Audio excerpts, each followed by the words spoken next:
Awalnya, semuanya terasa biasa saja bagi dia. Bukan karena pria itu kurang, tapi karena kehadirannya terlalu konsisten.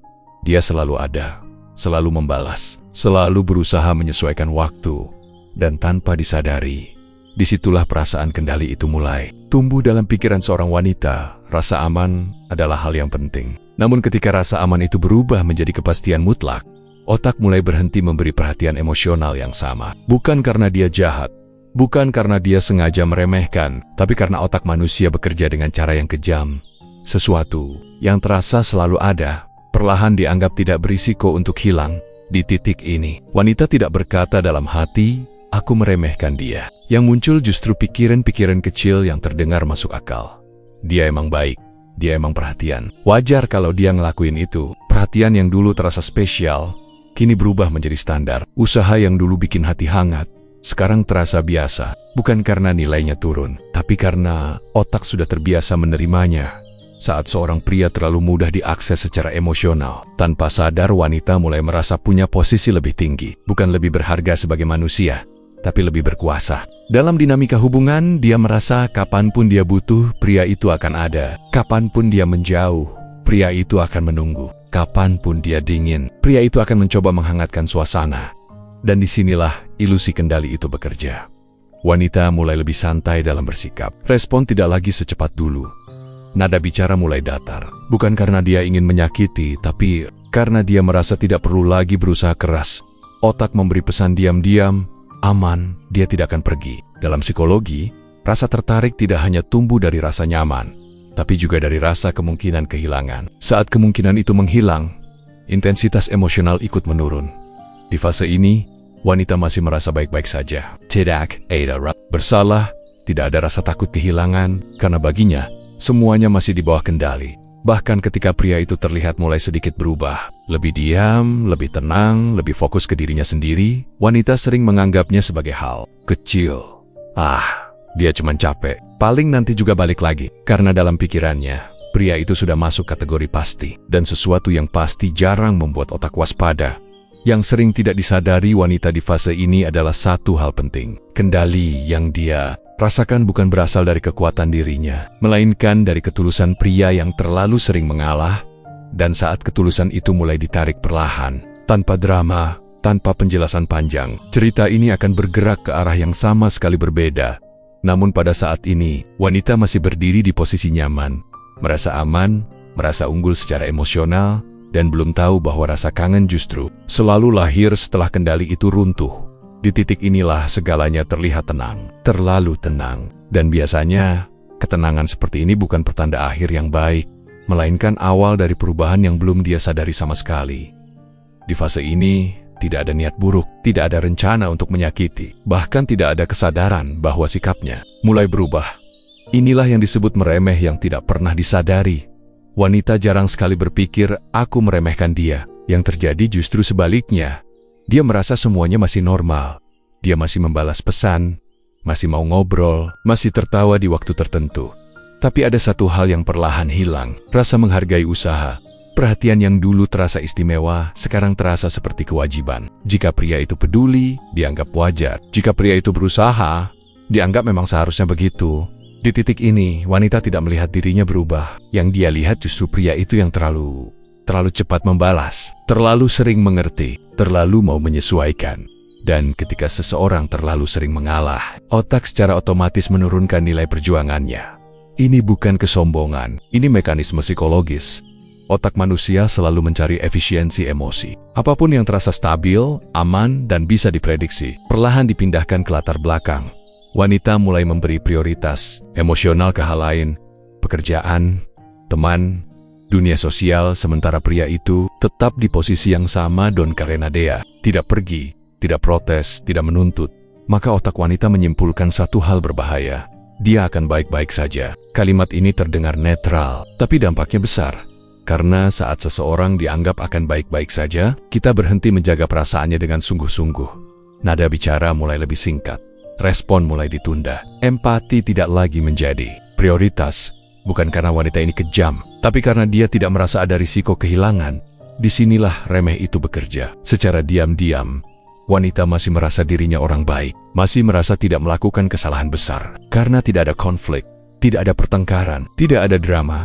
Padahal justru di hubungan yang terlalu tenang, penghargaan paling sering mati tanpa suara. Pria itu mungkin mulai merasa ada jarak, tapi wanita tidak melihatnya sebagai masalah serius, karena baginya, jarak itu bisa diperbaiki kapan saja, kalau memang diperlukan. Dan karena tidak terasa mendesak, maka tidak diperbaiki. Wanita sering baru sadar satu hal setelah terlambat. Dia tidak benar-benar kehilangan perasaan, dia hanya berhenti menjaganya. Remeh bukan berarti menghina. Remeh adalah saat seseorang berhenti merasa perlu untuk berusaha. Dan yang paling ironis, pria yang paling sering diremehkan adalah pria yang paling tulus. Karena ketulusan tidak menuntut balasan cepat, tidak mengancam pergi, tidak membuat keributan. Dia diam, dia bertahan, dia tetap ada. Dan selama dia tetap ada, otak wanita terus menunda kesadaran. Belum ada rasa takut, belum ada rasa kehilangan, belum ada rasa kangen. Yang ada hanya keyakinan halus. Dia nggak kemana-mana, tanpa disadari. Di titik inilah fondasi rasa kehilangan mulai terbentuk. Karena ketika seseorang terlalu lama diremehkan tanpa disadari, pergi bukan lagi ancaman, melainkan keputusan. Dan saat keputusan itu mulai diambil secara perlahan, wanita belum merasakannya sekarang, tapi dampaknya akan menghantam jauh lebih keras nanti. Di titik ini, tidak ada ledakan emosi, tidak ada kata perpisahan, tidak ada pesan panjang yang menjelaskan segalanya. Pria itu tidak pergi dengan marah. Dia juga tidak menghilang tiba-tiba. Dia berhenti mengejar, bukan karena sudah tidak peduli, tapi karena ada batas yang akhirnya dia sadari. Pria yang tulus biasanya bertahan lebih lama dari yang seharusnya. Dia menunggu, dia memahami, dia memberi ruang sambil berharap akan dihargai kembali. Namun ada satu momen sunyi, saat dia menyadari bahwa usahanya tidak lagi bertemu arah, bukan karena wanita itu jahat, bukan karena hubungan ini salah sejak awal, tapi karena keseimbangan emosional sudah hilang, dan ketika seorang pria yang tadinya selalu mengalah, memutuskan untuk berhenti mendorong pintu yang sama, itu jarang disertai drama. Perubahannya justru sangat halus. Dia tidak lagi memulai obrolan panjang, tidak lagi menanyakan hal-hal kecil dengan antusias, tidak lagi menunggu respon dengan perasaan berharap. Dia tetap sopan, tetap tenang, tetap ramah. Namun ada jarak baru yang mulai terbentuk. Bagi wanita, perubahan ini sering terlihat seperti hal sepele, bahkan kadang dianggap sebagai kedewasaan. Dia sekarang lebih sibuk, dia mulai fokus ke hidupnya, dan karena tidak ada konflik, otak wanita tidak memberi alarm apapun. Padahal yang terjadi bukan kesibukan biasa, melainkan pergeseran fokus emosional. Pria itu mulai mengembalikan energinya ke dirinya sendiri, ke pekerjaannya, ke tujuannya, ke hidup yang sempat dia tunda demi memberi perhatian. Ini bukan taktik, bukan permainan psikologis. Ini respon alami dari seseorang yang lelah memberi tanpa arah. Yang paling penting, dia berhenti mengemis validasi. Dia tidak lagi memastikan dirinya dibutuhkan, tidak lagi mencari kepastian lewat respon wanita itu, tidak lagi menunggu isyarat kecil untuk merasa berarti. Dan disinilah titik yang jarang dipahami. Saat pria berhenti mengejar dengan tenang, wanita tidak langsung merasa kehilangan, karena tidak ada luka yang terlihat, tidak ada pertengkaran yang bisa disesali. Justru karena itulah perubahan ini berbahaya secara emosional. Hubungan masih terlihat baik-baik saja, masih ada komunikasi, masih ada tawa sesekali, tapi koneksi emosional perlahan ditarik. Pria itu tidak mengatakan, "Aku capek, aku kecewa, aku merasa tidak dihargai." Dia memilih diam, dan diam yang dipilih dengan sadar adalah bentuk keputusan paling kuat. Karena saat seorang pria berhenti mengejar tanpa drama, dia tidak sedang mencoba membuat wanita merasakan sesuatu, dia sedang menyelamatkan dirinya sendiri. Wanita belum merasakan apapun sekarang. Belum ada rasa panik, belum ada rasa takut kehilangan. Yang ada hanya perasaan samar. Kenapa sekarang rasanya beda? Namun pertanyaan itu belum cukup kuat untuk mengguncang perasaannya. Karena rasa kehilangan sejati tidak muncul saat seseorang mulai menjauh, melainkan saat otak menyadari akses emosional itu benar-benar sudah tidak bisa diambil lagi. Dan momen itulah yang akan datang di scene berikutnya. Awalnya, yang dirasakan wanita bukanlah kehilangan, melainkan kebingungan kecil yang sulit dijelaskan. Tidak ada peristiwa besar, tidak ada kalimat yang menyakitkan, semuanya masih terlihat normal di permukaan. Namun ada satu hal yang berubah. Dia tidak lagi bisa mengakses emosi pria itu seperti dulu. Pesan masih dibalas, tapi rasanya berbeda. Bukan dingin, melainkan tidak lagi mengundang. Perhatian masih ada, tapi tidak lagi penuh. Bukan karena pria itu sengaja menahan, melainkan karena dia sudah berhenti membuka pintu emosinya lebar-lebar. Disinilah otak wanita mulai bereaksi. Dalam psikologi, manusia tidak langsung merasakan kehilangan saat sesuatu menjauh. Yang muncul justru rasa tidak sinkron. Kenapa dia sekarang gak seperti dulu? Kenapa aku harus mikir 2 kali sebelum cerita? Kenapa responnya terasa? Cukup. Kata cukup inilah yang mengganggu. Karena sebelumnya, pria itu selalu memberi lebih perhatian, lebih waktu, lebih emosi. Sekarang tidak. Dan tanpa sadar, otak wanita mulai mencari kembali akses emosional yang dulu tersedia gratis. Dia mulai mengirim pesan tanpa tujuan jelas. Bukan karena rindu, tapi untuk mengecek. Masih bisa nggak ya? Ketika respon pria itu tetap tenang, tidak berlebihan, tidak mengejar, muncullah rasa asing. Bukan karena pria itu berubah jadi orang lain, tapi karena wanita kehilangan posisi. Lamanya, posisi di mana dia bisa masuk kapan saja, menjadi pusat perhatian, tanpa harus memberi usaha seimbang, dan otak tidak suka kehilangan posisi aman. Wanita mulai mengulang percakapan lama di kepalanya, mengingat bagaimana pria itu dulu merespon, membandingkan energi yang dulu dengan yang sekarang.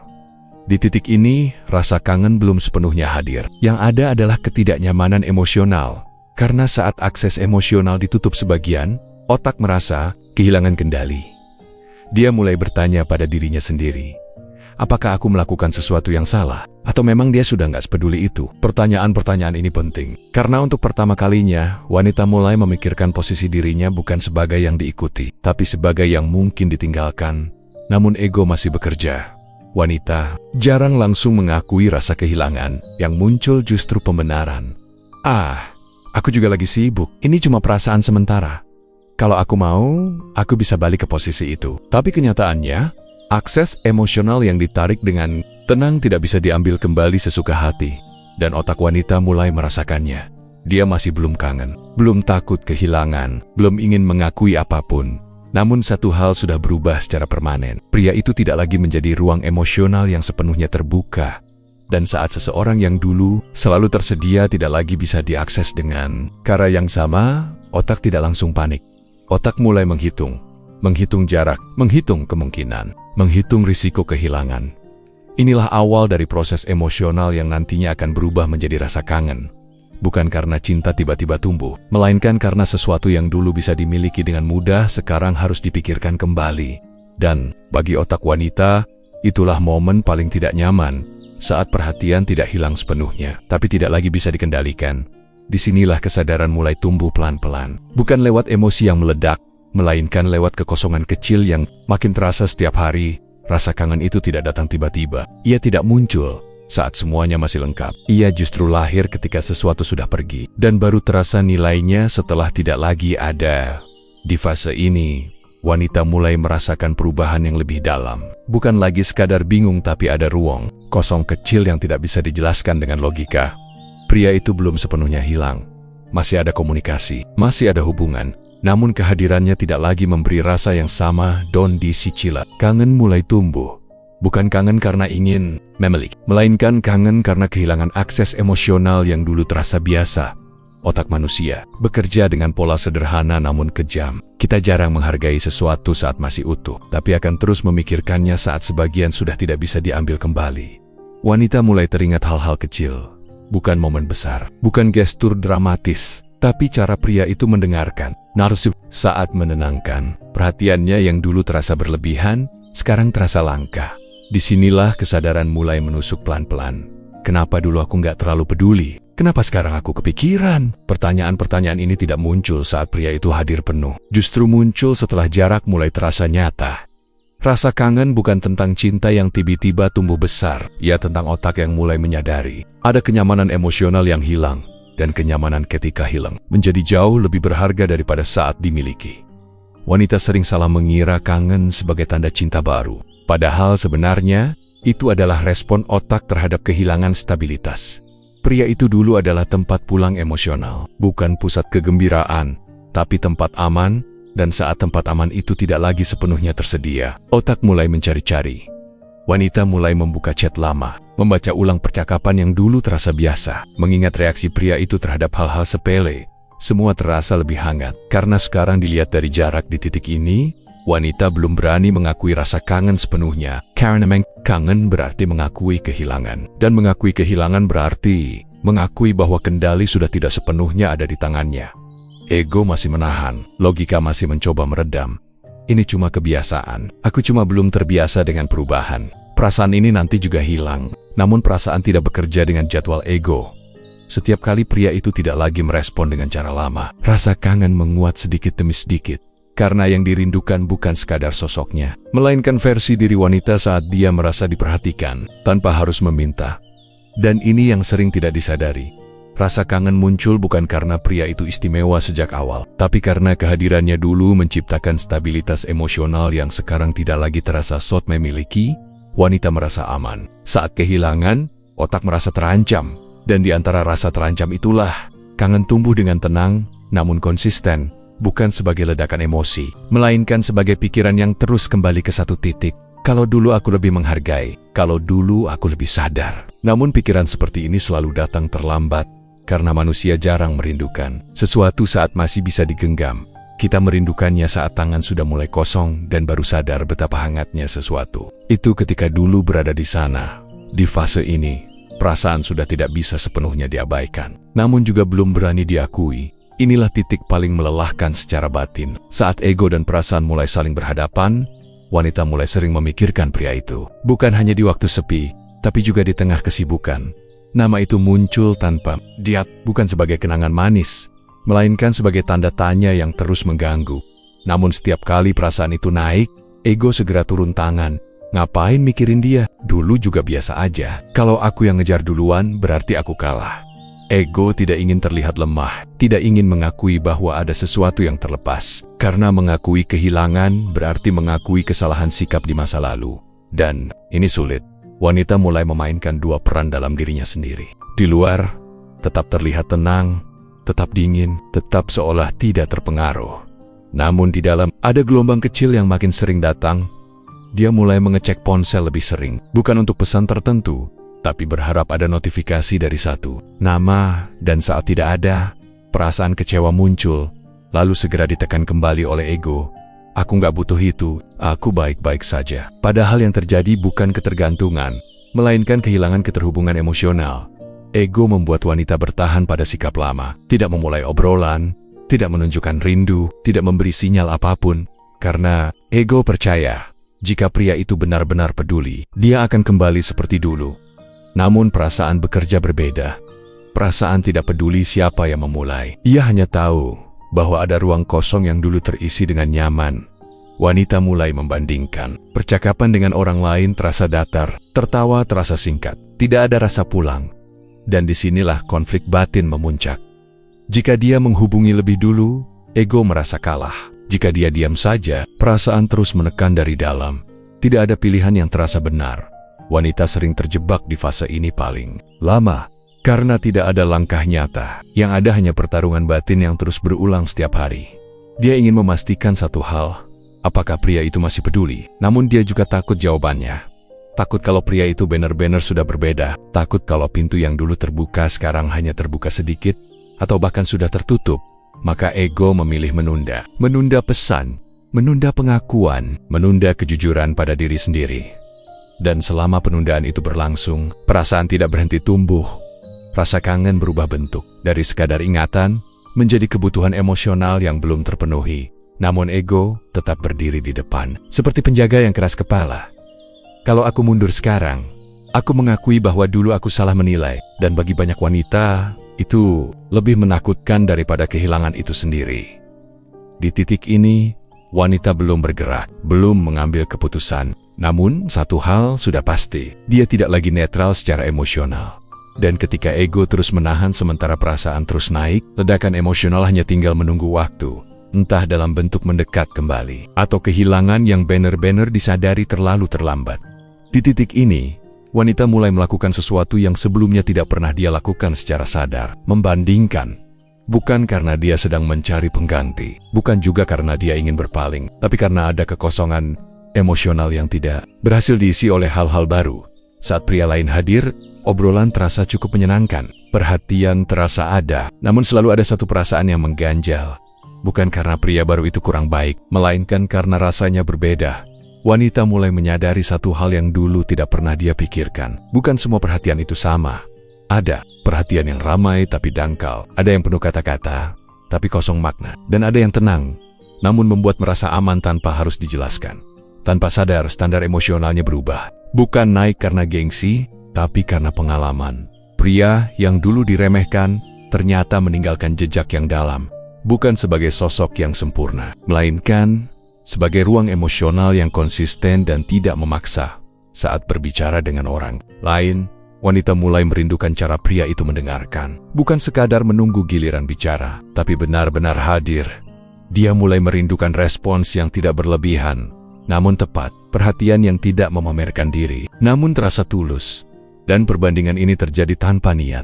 Wanita tidak bangun pagi lalu berkata, "Aku akan membandingkan hari ini." Tidak. Perbandingan muncul secara refleks setiap kali kenyamanan tidak lagi ditemukan.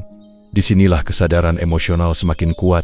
Yang dirindukan bukan intensitas, melainkan stabilitas. Bukan sensasi, melainkan rasa aman. Pria lain mungkin lebih ekspresif, lebih agresif, lebih berani mendekat. Namun justru itu yang membuat wanita sadar, yang dulu dia miliki adalah sesuatu yang jarang. Dan rasa ini menyakitkan, karena datang bersama penyesalan halus. Kenapa dulu aku anggap biasa? Kenapa aku baru sadar sekarang? Namun perbandingan tidak memberi jawaban. Ia hanya menegaskan satu hal. Pria itu meninggalkan standar emosional yang tidak mudah digantikan. Wanita mulai menyadari bahwa perasaannya bukan sekadar rindu sesaat. Ini adalah kesadaran bahwa dia pernah berada di situasi yang lebih sehat tanpa pernah benar-benar menghargainya. Namun kesadaran ini juga menakutkan, karena semakin sering dia membandingkan, semakin jelas bahwa pria itu sudah melangkah menjauh, bukan pergi dengan amarah, tapi dengan kedewasaan yang tenang. Dan di titik ini, wanita mulai merasa tertekan oleh waktu. Setiap hari yang berlalu, jarak terasa makin nyata. Kesempatan terasa makin sempit. Perbandingan yang awalnya samar kini berubah menjadi pengakuan batin. Yang aku cari sekarang ternyata adalah dia yang dulu aku remehkan. Namun pengakuan ini belum berani keluar. Masih tertahan oleh ego. Masih terhalang rasa takut ditolak. Tapi satu hal tidak bisa disangka lagi. Setelah membandingkan, wanita tidak bisa kembali ke posisi awal.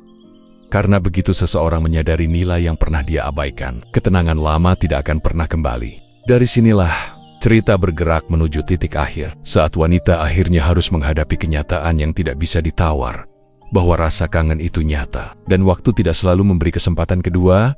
Rasa kangen itu memang hampir selalu datang, bukan karena perasaannya lambat, melainkan karena kesadaran manusia jarang hadir di waktu yang tepat. Wanita tidak terlambat mencintai, dia terlambat menyadari nilai. Saat pria itu masih ada, perhatiannya terasa biasa. Kehadirannya terasa aman, don rasa aman. Ketika terlalu stabil, membuat otak berhenti waspada, bukan karena wanita ini tidak punya hati, tapi karena otaknya tidak melihat ancaman kehilangan, dan disitulah kesalahan paling manusiawi terjadi. Kita tidak kehilangan perasaan, dulu. Kita kehilangan kewaspadaan. Pria itu tidak berubah menjadi orang lain. Dia hanya berhenti memberi lebih dari yang diterima, berhenti membuka diri tanpa batas, berhenti mengorbankan dirinya demi seseorang yang tidak lagi menjaga keseimbangan, dan kepergiannya yang tenang justru menjadi pemicu paling kuat. Tidak ada drama untuk disesali, tidak ada luka besar untuk disalahkan, hanya jarak yang tumbuh pelan-pelan dan tidak bisa ditarik. Kembali di titik inilah kangen muncul dengan jujur. Bukan kangen karena ingin dimiliki kembali.